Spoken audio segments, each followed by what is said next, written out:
পশ্চিম এশিয়ায় যুদ্ধ, হরমুজ প্রণালী কার্যত বন্ধ, আর তার সরাসরি প্রভাব পড়তে শুরু করেছে ভারতের রান্নাঘরে। যে নীল আগুনে চলছে ভারতের কোটি কোটি মানুষের রান্না এবং বিশাল খাদ্যশিল্প, সেই গ্যাসই এখন সংকটে। বন্ধ হচ্ছে রেস্তোরাঁ, বাড়ছে খাবারের দাম, ফুড ডেলিভারি পরিষেবাও ধাক্কা খেতে পারে। প্রশ্ন উঠছে, পশ্চিম এশিয়ার যুদ্ধ কি সত্যিই ভারতের খাবারের প্লেটে প্রভাব ফেলতে শুরু করেছে? কেন গ্যাস সংকট তৈরি হয়েছে? কিভাবে রেস্তোরাঁ শিল্প বিপদের মুখে? ফুড ডেলিভারি অ্যাপগুলির ভবিষ্যৎ কী? সাধারণ মানুষের জীবনে এর প্রভাব কতটা? পশ্চিম এশিয়ায় ইসরায়েল ও ইরানের সংঘাত ক্রমশ তীব্র হয়েছে। এই সংঘাতের জেরে বিশ্বের অন্যতম গুরুত্বপূর্ণ সমুদ্রপথ হরমুজ প্রণালী কার্যত অচল হয়ে পড়েছে। বিশ্বের প্রায় 20% তেল এবং বিপুল পরিমাণ এলপিজি এই পথ দিয়েই পরিবাহিত হয়। ভারতের ক্ষেত্রে বিষয়টি আরও গুরুত্বপূর্ণ, কারণ ভারতের প্রায় 90% এলপিজি আমদানি এই হরমুজ প্রণালী দিয়েই আসে। ফলে এই পথ বন্ধ হয়ে যাওয়ার অর্থ ভারতে গ্যাস সরবরাহের ওপর সরাসরি চাপ তৈরি হওয়া। গ্যাস সংকটের সবচেয়ে বড় প্রভাব পড়ছে রেস্তোরাঁ শিল্পে। দেশের বিভিন্ন শহরে ইতিমধ্যেই অনেক রেস্তোরাঁ মেনু পরিবর্তন করতে শুরু করেছে। উদাহরণ হিসেবে বলা যায়, তামিলনাড়ুর কোয়েম্বাটোরের জনপ্রিয় চেন শ্রী অন্নপূর্ণা এবং বেঙ্গালুরুর বহু রেস্তোরাঁ, তারা এমন অনেক খাবার বাদ দিতে শুরু করেছে যেগুলিতে বেশি গ্যাস লাগে। প্রথমে বিষয়টি কেবল আন্তর্জাতিক রাজনীতির খবর মনে হলেও এখন তা বাস্তব সংকটে পরিণত হয়েছে। যেমন পুরি, ফ্রাইড রাইস, আপ্পাম, তেলে ভাজা জাতীয় খাবার। অনেক জায়গায় আবার এসব খাবার শুধুমাত্র নির্দিষ্ট সময়েই দেওয়া হচ্ছে। একে বলা হচ্ছে মেনু ইঞ্জিনিয়ারিং, অর্থাৎ গ্যাস বাঁচাতে মেনু পুনর্গঠন। সংকটের সবচেয়ে বড় লক্ষণ দেখা যাচ্ছে গ্যাসের দামে। কয়েকদিন আগেও যে কমার্শিয়াল এলপিজি সিলিন্ডারের দাম ছিল প্রায় 1750 টাকা, সেটাই এখন 1950 টাকার কাছাকাছি পৌঁছে গেছে। কিছু জায়গায় আবার কালোবাজারে এই দাম আরও বেশি। রেস্তোরাঁ মালিকদের মতে এই পরিস্থিতিতে ব্যবসা চালানো ক্রমশ কঠিন হয়ে উঠছে, কারণ গ্যাসের দাম বাড়ছে, সরবরাহ কমছে আর খরচ বেড়ে যাচ্ছে। এই সংকটের প্রভাব শুধু রেস্তোরাঁয় সীমাবদ্ধ নয়, প্রভাব পড়তে পারে ফুড ডেলিভারি অ্যাপগুলির ওপরেও। কারণ বেশিরভাগ রেস্তোরাঁর কাছে মাত্র 2 থেকে 3 দিনের গ্যাস মজুদ থাকে। যদি সরবরাহ বন্ধ থাকে, তাহলে রান্নাঘর বন্ধ হওয়া সময়ের ব্যাপার। আর রান্নাঘর বন্ধ হলে খাবার তৈরি হবে না, ডেলিভারি অর্ডার পূরণ করা সম্ভব হবে না। ফলে ভবিষ্যতে ফুড ডেলিভারি অ্যাপে কারেন্টলি আনঅ্যাভেলেবল লেখা আরও বেশি দেখা যেতে পারে। এই পরিস্থিতির প্রভাব পড়েছে শেয়ার বাজারেও। ফুড ডেলিভারি সংস্থা জোম্যাটো, সুইগি এই কোম্পানিগুলির শেয়ারের দিকেও নজর পড়েছে বিনিয়োগকারীদের। কারণ বিনিয়োগকারীরা বুঝতে পারছেন, যদি রেস্তোরাঁ বন্ধ হয় তাহলে ডেলিভারি ব্যবসাও ক্ষতিগ্রস্ত হবে। এই পরিস্থিতি মোকাবিলায় ভারত সরকার জরুরি পদক্ষেপ নিয়েছে। এসেনশিয়াল কমোডিটিজ অ্যাক্ট অনুযায়ী সরকার গ্যাস বণ্টনের ক্ষেত্রে অগ্রাধিকার নির্ধারণ করেছে। সরকারের অগ্রাধিকার তালিকা এখন এইভাবে সাজানো হয়েছে: প্রথমে গৃহস্থালী ব্যবহার, তারপর হাসপাতাল ও শিক্ষা প্রতিষ্ঠান, সব শেষে রেস্তোরাঁ ও হোটেল। অর্থাৎ রেস্তোরাঁ শিল্প এখন গ্যাস সরবরাহের ক্ষেত্রে সবচেয়ে পিছনের সারিতে। গ্যাস মজুদ ঠেকাতে সরকার আরও একটি সিদ্ধান্ত নিয়েছে। এখন গৃহস্থালী সিলিন্ডার বুকিংয়ের মধ্যে 25 দিনের বাধ্যতামূলক ব্যবধান রাখা হয়েছে। এর উদ্দেশ্য মজুদ বন্ধ করা, গ্যাসের ন্যায্য বণ্টন নিশ্চিত করা। মুম্বাইয়ের Indian hotel and restaurant association ইতিমধ্যেই সতর্ক করেছে। সংস্থার মতে প্রায় 20% হোটেল ইতিমধ্যেই বন্ধ হয়ে গেছে। আর যদি পরিস্থিতি না বদলায়, তাহলে খুব দ্রুতই প্রায় সব রেস্তোরাঁ বন্ধ হয়ে যেতে পারে। বেঙ্গালুরু এবং চেন্নাইয়ের রেস্তোরাঁ সংগঠনগুলি এই পরিস্থিতিকে বলছে ডি ফ্যাক্টো লকডাউন, অর্থাৎ আনুষ্ঠানিকভাবে লকডাউন ঘোষণা না হলেও বাস্তবে ব্যবসা বন্ধ হয়ে যাচ্ছে। এই পরিস্থিতির প্রভাব সাধারণ মানুষের জীবনেও পড়তে শুরু করেছে। আগামী দিনে হয়তো বাইরে খাওয়া কমে যাবে, অনেক প্রিয় খাবার মেনু থেকে বাদ পড়বে, খাবারের দাম বাড়বে।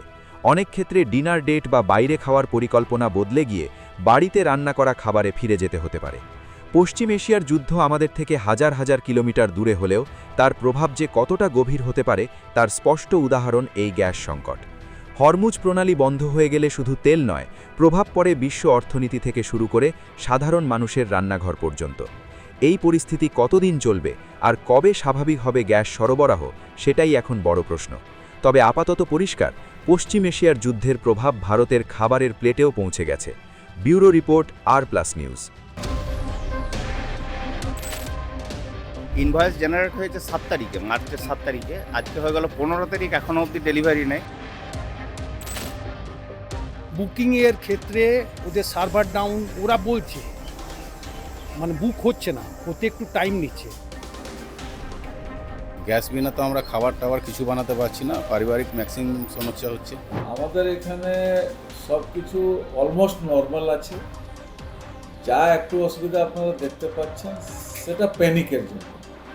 মানুষের মনে প্যানিক হয়ে গেছে যে গ্যাস পাবো কি পাবো না। যুদ্ধের পরিস্থিতিতে এখনও স্বাভাবিক হয়নি গ্যাস সিলিন্ডার পরিষেবা। আজকে সপ্তাহের শেষ দিন রবিবার, এবং রবিবারও দেখা গেল আসানসোলের বিভিন্ন ডিস্ট্রিবিউটর কেন্দ্রে দেখা লম্বা লাইন, এবং গ্যাস পেতে তারা লম্বা লাইনে দাঁড়িয়েছেন। এবং ইতিমধ্যে কিন্তু আসানসোলের বিভিন্ন যে গ্যাস ডিস্ট্রিবিউটর কেন্দ্র, সেখানে কিন্তু একই ছবি দেখা গেল। সকাল থেকে কিন্তু দেখা যাচ্ছে যারা লাইনে দাঁড়িয়েছেন তাদের যেটা অভিযোগ যে অনলাইন বুকিং করেও তারা সময় মতো গ্যাস পাচ্ছেন না, বা যাদের এখনও পর্যন্ত ইনভয়েস চলে এসছে তারাও কিন্তু গ্যাস পাচ্ছেন না। এই সমস্ত অভিযোগ নিয়ে তারা সেখানে যাচ্ছেন, এবং তারা অনেকে গ্যাস পাচ্ছেন এবং অনেকে গ্যাস পাচ্ছেন না। তবে রবিবারে শেষ দিন, একেবারে ছুটির দিন, সেক্ষেত্রে তাদের সমস্যা হচ্ছে। এবং যেহেতু বাড়িতেও তাদের গ্যাস নেই, এবং গ্যাস না থাকার কারণে কিন্তু তারা যে বুকিং করেছেন সেই বুকিং কিন্তু করার পরেও তাদেরকে মিলছে না বা পাচ্ছেন না, এবং যার কারণে কিন্তু সেখানে যাচ্ছেন। এবং সকাল থেকে দেখতে পাচ্ছি বিভিন্ন লম্বা লাইন, অনেকে গ্যাস সিলিন্ডার সঙ্গে নিয়ে আসছেন, এবং তারা মোটর বাইক বা কেউ টোটো করে সেই গ্যাস সিলিন্ডার নিয়ে আসে, ভর্তি গ্যাস সিলিন্ডার তারা নিয়ে যাচ্ছেন। এবং অর্থাৎ একেবারে বলা যেতে পারে যে এখনও পর্যন্ত কিন্তু পরিস্থিতি স্বাভাবিক হয়নি। যেভাবে যুদ্ধের পরিস্থিতির কারণে আসানসোলের বিভিন্ন রেস্তোরাঁ যেমন একেবারেই দেখা যাচ্ছে সমস্যায় পড়েছে, সেক্ষেত্রে গৃহস্থের বাড়িতেও কিন্তু একেবারে টান পড়েছে। এবং সেই চিত্র কিন্তু দেখা গেল এখনও পর্যন্ত যে আসানসোলের বিভিন্ন যে গ্রাহকরা রয়েছেন তারা কিন্তু বারবার অভিযোগ করছেন যে অনলাইন বুকিং যখন বুকিং করছেন তখন সেক্ষেত্রে সমস্যা হচ্ছে বা বুকিং হচ্ছে না। ইনভয়েস জেনারেট হয়েছে 7 তারিখে, মার্চের 7 তারিখে। আজকে হয়ে গেল 15 তারিখ, এখনও অবধি ডেলিভারি নেই। এজেন্সি বলছে আমাদের ওটা কিছু করার নেই। তো ইনভয়েস যখন জেনারেট হয়ে গেছে তাহলে তো গ্যাস তো একদিন বা দুদিন ম্যাক্সিমাম ডেলিভারি হওয়া দরকার। এগুলো ওয়ান টাইপ অফ কালোবাজারি হচ্ছে। আর যেগুলোর মধ্যে এরা এজেন্সিও ইনভলভ আছে, এবং গভর্নমেন্ট এটাকে যদি ঠিকভাবে না দেখে তাহলে কিন্তু এজেন্সি আর তার সাথে যারা জুড়ে আছে এই র্যাকেটটার মধ্যে, এগুলো কিন্তু চলবে। অবস্থা তো ঠিকই আছে। আমি আজ 3-4 দিন ধরে ট্রাই করছিলাম, দিয়ে সার্ভার ডাউনের জন্য হচ্ছিল না। গতকাল হয়ে গেছে, দিয়ে আজ গ্যাস নিতে এসছি। গ্যাস তো পাওয়া যাচ্ছে, একটু অসুবিধা জরুর হচ্ছে, হয়তো এদের সাপ্লাই কম আছে, কিন্তু গ্যাস পাওয়া যায়। গ্যাস পাওয়া যাচ্ছে না বা না গ্যাস পাওয়া যায়, একটু অসুবিধা ডিলের জন্য হয়তো ওদের কিছু পরেশানি হচ্ছে। বুকিংয়ের ক্ষেত্রে ওদের সার্ভার ডাউন ওরা বলছে, মানে বুক হচ্ছে না, হতে একটু টাইম নিচ্ছে। বিশেষ করে 7টা থেকে 8টার মধ্যে যদি করি তখন হয়, আর বিকেলে 3টে থেকে 4টের মধ্যে করলে তখন বুকিংটা হয়ে যায়। বহু সমস্যা। গ্যাস বিনা তো আমরা খাবার টাবার কিছু বানাতে পারছি না। পারিবারিক ম্যাক্সিমাম সমস্যা হচ্ছে। পাওয়া যাচ্ছে না বা লাইন দিতে হচ্ছে বা হ্যাঁ, সমস্যা হচ্ছে। এটা তো লাইন দেওয়া মানে ভালোই হচ্ছিল, কিন্তু ইদানিং কদিন ধরে দেখছি একটু মোটামুটি সমস্যাটা কিছুটা হালকা হয়েছে। বুকিংয়ের ক্ষেত্রে কোনো সমস্যা হচ্ছে? বুকিংয়ের ক্ষেত্রে মানে বুকিং যেরকম আমি করেছিলাম, আরও বলতে পারছি না, আমি যেটা করেছিলাম সেটা মোটামুটি মানে 24 ঘন্টার আগেই আমার বুকটা হয়ে গেছে। যা একটু অসুবিধা আপনারা দেখতে পাচ্ছেন সেটা প্যানিকের জন্য। মানুষের মনে প্যানিক হয়ে গেছে যে গ্যাস পাবো কি পাবো না। এই নিয়ে যারা কখনো মানে মাসে 2টা গ্যাস নিত না, তারাও এখন চাইছে যে আমার মানে এখনই সেকেন্ডটা ভরে দিন, আমি খালি সিলিন্ডার বাড়িতে রাখবো না। আর আমাদের ইন্ডিয়ান অয়েলও মানে প্রচুর চেষ্টা করছে যাতে পাবলিকের কোনো রকম অসুবিধা না হয়। আর এই যে 25 দিনের রেস্ট্রিকশান করা হয়েছে, এটা এই কারণেই হয়েছে যে পাবলিক যেন গ্যাসের মিসইউজ না করতে পারে। বলছি এখন কতগুলো সিলিন্ডার আপনার পার ডে হচ্ছে? আমাদের অ্যাভারেজে মানে মাসে 10,500 সিলিন্ডার আমরা সেল করি, তো 400 অ্যাভারেজে সিলিন্ডার চাই। এখন আমরা মানে যা আগে পাচ্ছিলাম তার 80% আমরা পাবো এখন। কীরকম স্টক রয়েছে আপনার? স্টক আমাদের মানে এক গাড়ি আসছে, কন্টিনিউ 2 দিন আসছে, আবার একদিন গ্যাপ করে দিচ্ছে, ফির আবার 2 দিন দিচ্ছে না, এইভাবে আসছে। তো মানে প্রবলেম কিছু নাই। এই যে প্রবলেমটা চলছে, এটা শর্ট আউটের জন্য কি করি হবে, কি ভাবছেন আপনারা? না, সরকার তো পুরো সাপোর্ট করছে, পুরো চেষ্টা করছে। ইতিমধ্যেই কিন্তু 80% যে যোগান সেখানে কিন্তু গোডাউনে মজুদ রয়েছে। ইতিমধ্যেই প্রতিদিন কিন্তু 400 সিলিন্ডার প্রায় সেখানে বাড়ি বাড়ি তারা পৌঁছে দিচ্ছেন, অর্থাৎ মাসে প্রায় 10,500 সিলিন্ডার তার লাগছে। তবে এই মুহূর্তে কিন্তু তিনি জানাচ্ছেন যে কোনো ধরনের পরিস্থিতি হয়নি যে গ্যাস পাওয়া যাচ্ছে না, আর সব ধরনের চেষ্টা তারা চালাচ্ছেন। তবে ডিস্ট্রিবিউটার তারা জানাচ্ছেন যে তারা কিন্তু রীতিমতো চেষ্টা করছেন, এবং যে সমস্ত মানুষ যারা গ্যাস বুকিং করেও গ্যাস পাচ্ছেন না তাদেরও যে সমস্যার সমাধান সেটাও কিন্তু করা হচ্ছে। তবে বুকিংয়ের ক্ষেত্রে যে সমস্যা সেই নিয়ে তিনি জানাচ্ছেন যে সার্ভার ডাউনের কারণে কিন্তু বুকিংয়ের ক্ষেত্রে সমস্যা দেখা দিয়েছে। তবে এই মুহূর্তে কিন্তু বুকিং হচ্ছে।